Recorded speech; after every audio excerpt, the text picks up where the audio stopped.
What if I told you your most valuable asset isn't money, time, or talent, but something you're wasting every single day? And no, it's not what you think. Most people don't live, they just exist. And that's the greatest tragedy of all. In this video, I want to talk about what I've been thinking and what I've personally gone through. It's a realization that, frankly, has stirred a persistent unease, a gnawing discomfort within me. When I dwell on it, a quiet sadness washes over me, a sadness for my own past self. But here's the strange twist: for the longest time, I simply didn't see it. I genuinely failed to recognize this fundamental problem in my life for years. Honestly, I feel a bit foolish about it now. It wasn't until much later, after hearing countless stories from others, that I started to truly reflect on my own journey. And that's when it hit me: I, too, have squandered an immeasurable amount of one of life's most precious resources. To call it waste isn't quite accurate for every instance. Yes, there are times we genuinely let it slip through our fingers. But there are also moments when we simply don't utilize the full potential of this invaluable asset.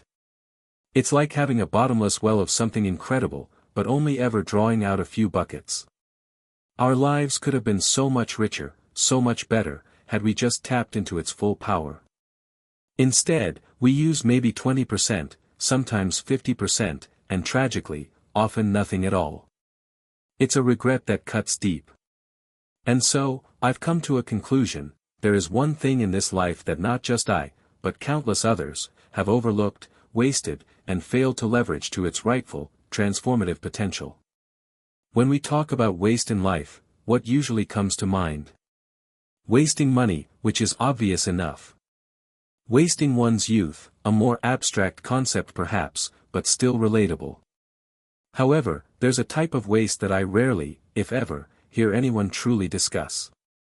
Maybe it's whispered in niche circles, but it hasn't entered the mainstream consciousness as a widespread, critical topic for most people.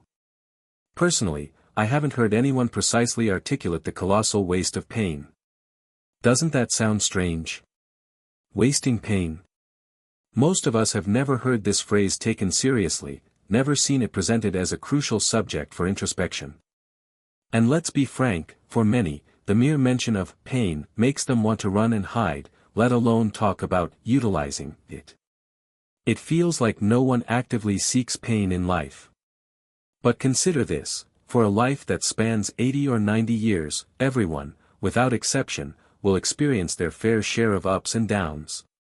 Every life journey is marked by sadness, disappointment, and moments of utter despair. No one escapes it. No matter how much you prepare, sorrows will fall like rain from the sky. It's like falling in love. Only the exceptionally lucky find their soulmate on the first try and live happily ever after. That happens, but for the vast majority, there are broken hearts and painful lessons along the way. The same applies to every other aspect of life. The critical issue is that when these moments arrive, we often let them pass us by. We waste them. We learn nothing from them. And yet, it is precisely these experiences that hold the most profound lessons, the greatest treasures. I'm not exaggerating when I say they are like a hidden goldmine. Think about it: is there anything in this world that connects with us more powerfully than pain? In terms of learning, in terms of awareness, pain is incredibly potent. It teaches us so much. It's a lesson imprinted with our own memories, our own experiences, and yes, our own tears, even sweat and blood. It has the power to fundamentally reshape how we live, if only we genuinely reflect on the experiences that brought us that pain. You could attend a 6-month training course and still not connect with its lessons as deeply as you can by sitting down and dissecting your own pain. It's a tragedy that such a vital ingredient for growth, such a massive learning opportunity, is almost universally ignored. Viktor Frankl, in his renowned book, Man's Search for Meaning, shares a concept that deeply resonates with me. He suggests that one of the sources for finding meaning in our lives comes directly from pain. What is the meaning of your present suffering? If you can uncover that meaning, you begin to live with purpose.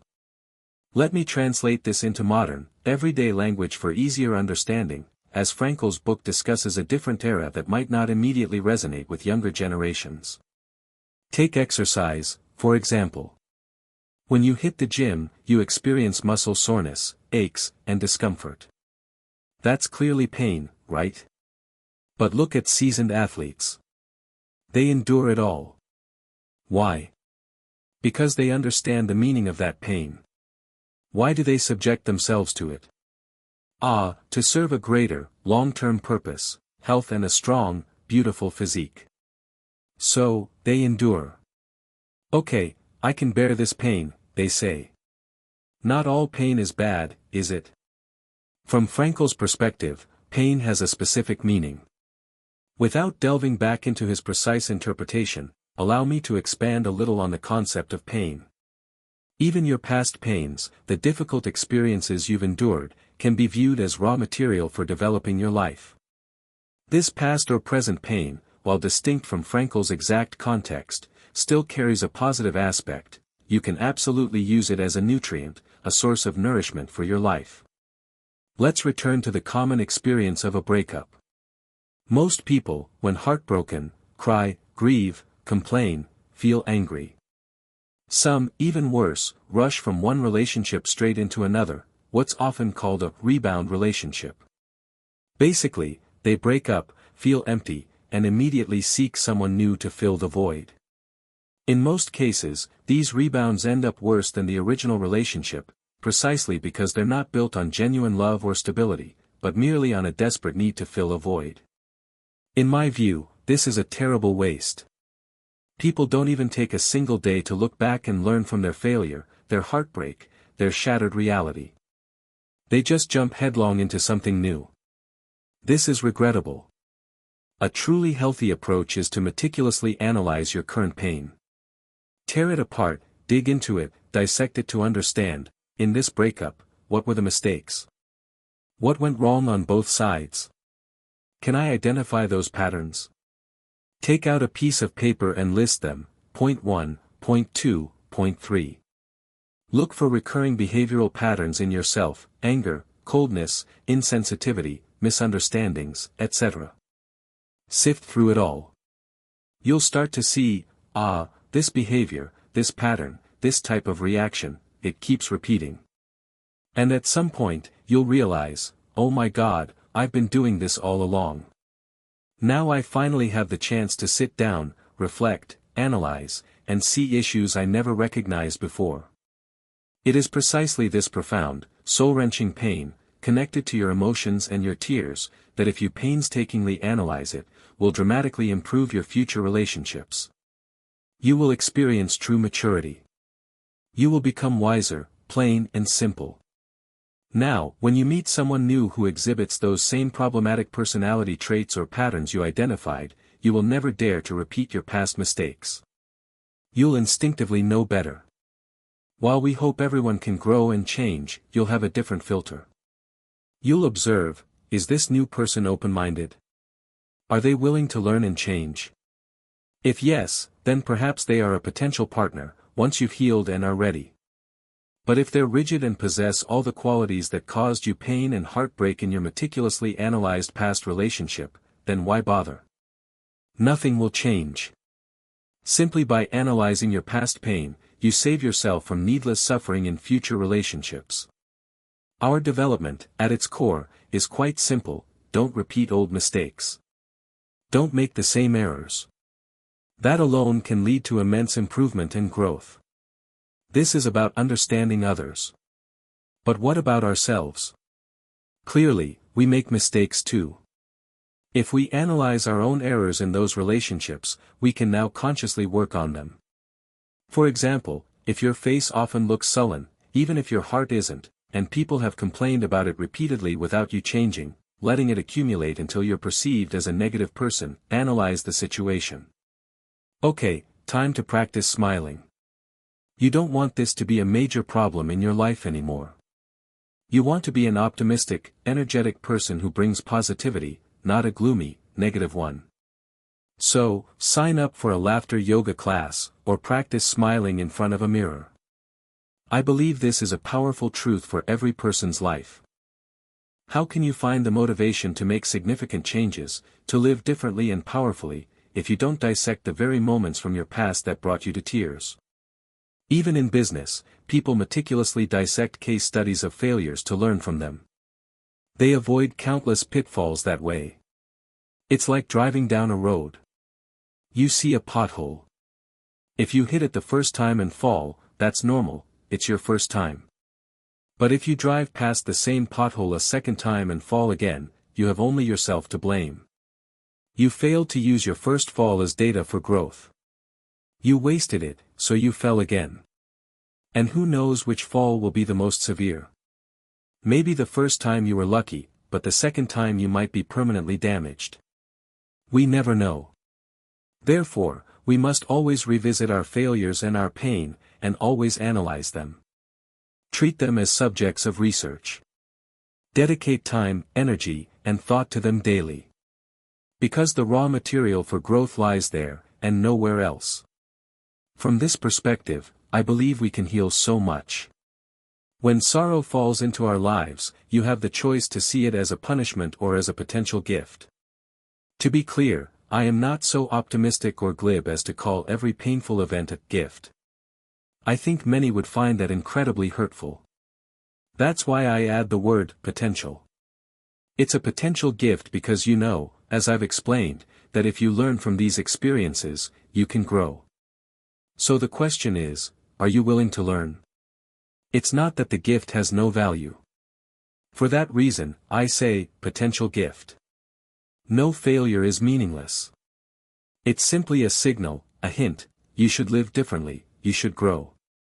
That is the incredibly important message contained within every sorrow, every pain. For example, many people are heartbroken after failing a job interview. It's normal to feel sad. I even encourage it. There's no reason not to feel sad when something sad happens, right? Let the sorrow be expressed, let your emotions live authentically.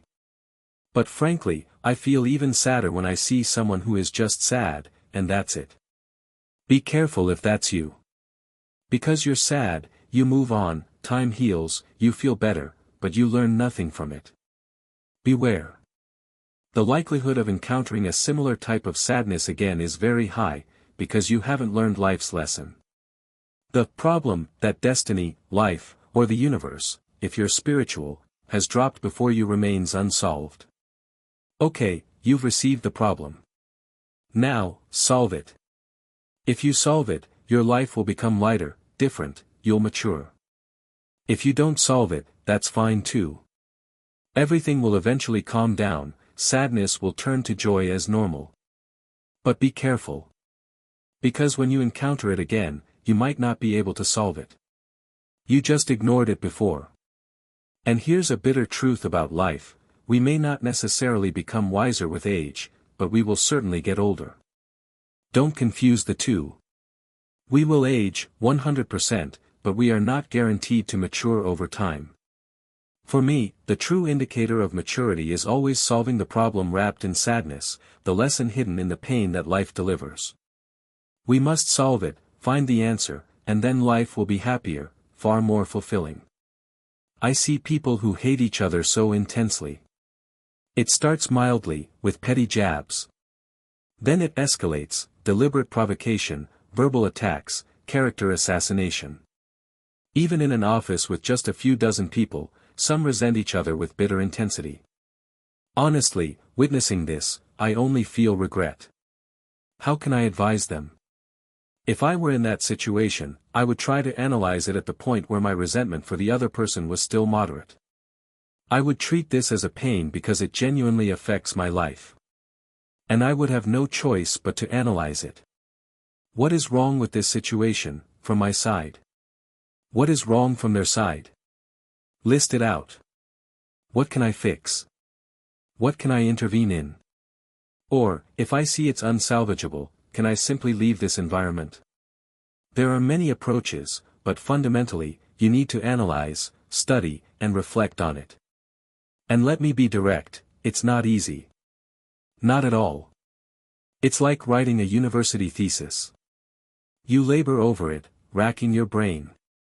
That's why many people would rather avoid suffering than accept it and learn from it. It requires hard work, deep reflection, and sustained effort.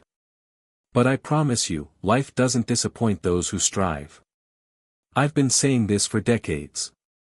Just set an intention for something, and consistently think deeply about it every day. Within a few weeks to a few months, you'll start to see results. That's my experience. Even with very complex problems, deep thought usually yields a solution within a year, for truly difficult ones. For everyday issues, minor conflicts, sadness, relationship heartbreaks, job failures, failed interviews, physical injuries, if you truly reflect, I believe you'll gain clarity within weeks. Our rate of growth is much faster than we imagine. Some things in life you simply have to experience to understand.